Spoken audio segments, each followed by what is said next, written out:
Assalamualaikum warahmatullahi wabarakatuh. Alhamdulillah, salatu wassalamu ala rasulillah, amma ba'du. Alhamdulillah, pada kesempatan yang mulia ini insyaallah kita akan membahas sedikit di dalam Al-Quran surah Ali Imran ayat 161 yang berbunyi, A'udzu billahi minasyaitonir rajim. Bismillahirrahmanirrahim.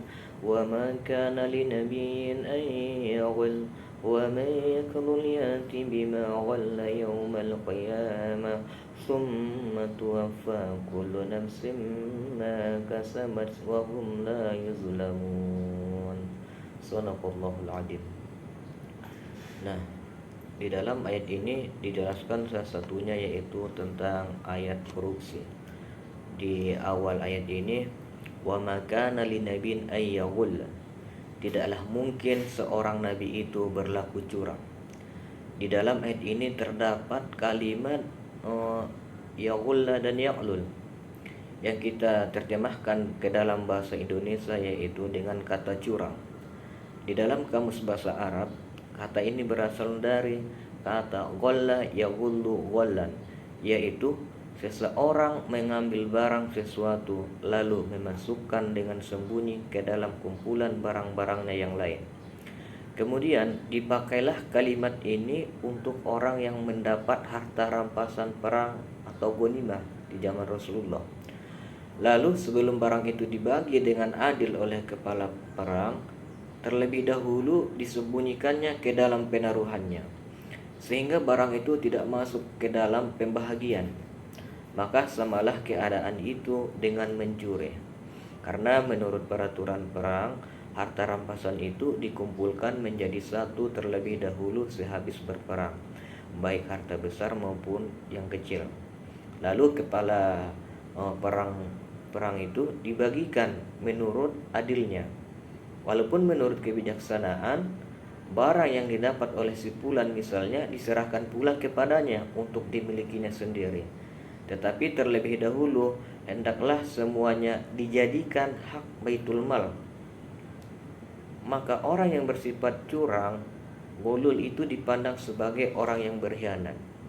Nah, di dalam kalimat gulul itu para ulama tafsir menyamakan dengan kata korupsi juga atau berkhianat.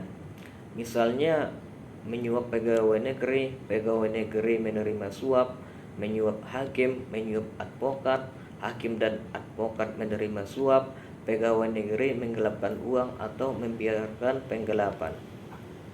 Misalnya dalam kasus pemerasan, maksudnya pegawai negeri atau penyelenggara negara menguntungkan diri sendiri atau orang lain secara melawan hukum, atau dengan menyalahgunakan kekuasaannya, memaksa seseorang memberikan sesuatu, membayar atau menerima pembayaran dengan potongan, atau untuk mengerjakan sesuatu bagi dirinya sendiri. Misal, ketika seorang pegawai negeri menyatakan bahwa tarif pengurusan dokumen adalah 50.000, padahal seharusnya 15.000 atau malah gratis. Pegawai itu memaksa masyarakat untuk membayar di luar ketentuan resmi dengan ancaman dokumen tidak diurus. Dan contoh yang lain misalnya suap menyuap, memberi atau menjanjikan sesuatu kepada aparatur sipil negara, penyelenggara negara, hakim atau advokat dengan maksud supaya berbuat sesuatu atau tidak berbuat sesuatu dalam jabatannya. Suap menyuap bisa terjadi antar pegawai maupun pegawai dengan pihak luar. Suap antar pegawai misalnya dilakukan untuk memudahkan kenaikan pangkat atau jabatan. Sementara suap dengan pihak luar misalnya ketika pihak swasta memberikan suap kepada pegawai pemerintah agar dimenangkan misal dalam proses tender. Atau misal korupsi dalam bekerja di lembaga pendidikan. Misalnya guru yang ingin menjadi PNS, yang mana guru ini harus membayar sekian atau suap menyuap untuk bisa jadi PNS dan lain sebagainya. Nah, di dalam sambungan ayat ini dijelaskan niscaya pada hari kiamat dia akan datang membawa apa yang dia curangi. Kemudian setiap orang akan diberi balasan secara sempurna sesuai apa yang mereka lakukan dan mereka tidak dizolimi. Mungkin sekian dari isi Ali Imran ayat 161.